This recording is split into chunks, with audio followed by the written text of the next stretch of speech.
Hello आरती, मी येते तुमच्याकडे. आईला मावशी डबे देणार आहे ना.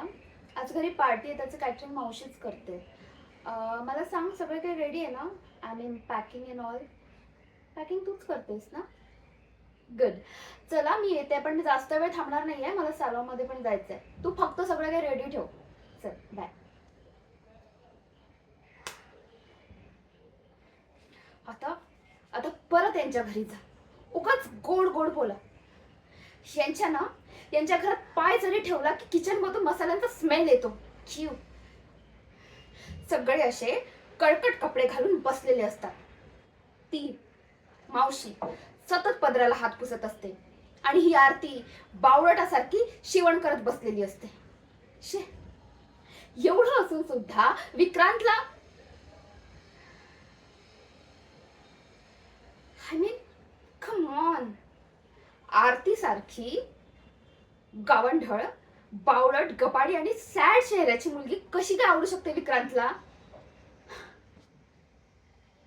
आय मीन लुक ॲट हिम यार. He is so handsome, good looking, smart. पण त्याला वेळ लागलाय का? मी सांगणार आहे, आरतीला सांगणार आहे की ही असली भलती सलती स्वप्न ना रंगवत नको बसूस. अगं, आपला जीव केवढा, आपण उडायचं केवढं, जरा तर विचार कर. नाहीतर जाशील खड्ड्यात आणि पडशील पाच.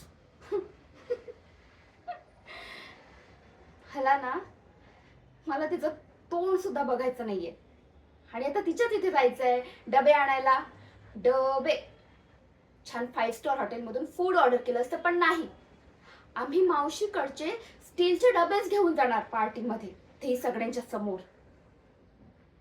वेट वेट वेट, आरती तर कॅटरिंग घेऊन घरी येणार नाही ना? नो नो नो नो, मला जायला हवं. मला ती बावळट मुलगी माझ्या पार्टीत नको आहे. हॅलो ड्रायव्हर, लगेच गाडी घेऊन ये. आरती, आरती माय फूट.